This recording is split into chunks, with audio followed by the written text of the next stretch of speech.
Alright, so this is the last lecture in our series of built-in functions in Python. And I just want to cover up a few of the functions we already know to make sure you realize that they are functions, and just a quick recap of what we've covered so far, and then I'll show you one more new function. So the first function in this quick recap of the first 20 or so lectures is the len function. So like we've learned before, is in the len function you can put in any array of some sort and it'll return you what is the length of that array. Let's try it for a string. If I say len my name, then I'll get 7. So len function is very useful when you want to know, hey, how many characters are in the string, how many objects are in this array, how many items are in this dictionary, and so on. So the len function is quite useful in that case. For example, if I want to create or know how many objects there are in some sort of specific data type, I can use a len function for that.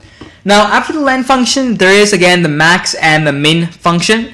So I'm going to again create, or actually in this case, I'm going to create an array and I'm going to call it, or a list in this case, and I'm going to put in some string values. So A, B, C. So if I call max array on this function or on this array, I get C.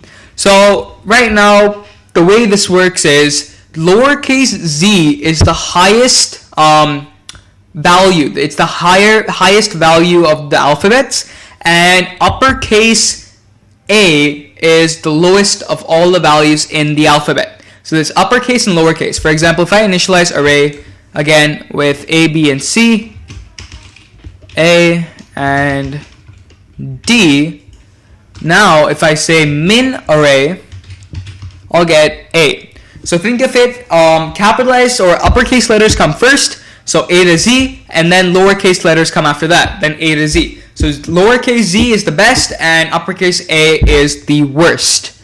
So again, this is a quick example of max and min.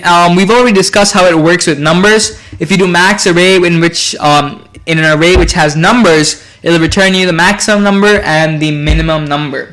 So there's max and min, there's len. Then after that, you have the range function like we've already talked about. We've seen it in for loops, but you can also talk about that for x or for I in range 0 to 5, 0 to 10, and then you can put the third parameter in range to skip that counter. So last but not least, and this is the last inbuilt function we'll talk about for a good 15 or so lectures, is the sum function. So let's go ahead and let me quickly copy this array, or at least part of this, and I'm gonna say list 1, and then set this as this. So 23, 25, 2, 34, 5, 35. Again, it's just random numbers. Basically, I just want to show you the sum function. So if I say sum list 1, it returns me the sum of all the numbers in a list. So it's quite useful. Instead of having to iterate through the list and then add it to another variable, you can quickly call the sum of list 1 and get the total sum of everything in your list. So that's it for inbuilt functions. I know you're probably thinking, finally, we're done with inbuilt functions, or built-in functions, however you want to say it. But I just wanted to show you all the different functions you can use with Python.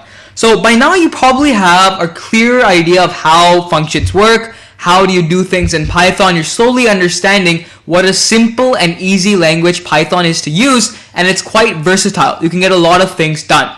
So we're almost done with the basics of Python, I guess you could say. So we've learned about, we started off with variables, data types, moved on to loops, if statements, else statements.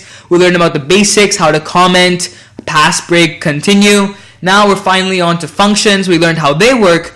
Now the last part in this series will be classes, so object-oriented programming. Again, it's also quite simple. There's nothing too complex about it, but I'll give you a quick introduction on how those things work, and then after that we'll get on to file handling, so opening, closing files, stuff like that. See you then.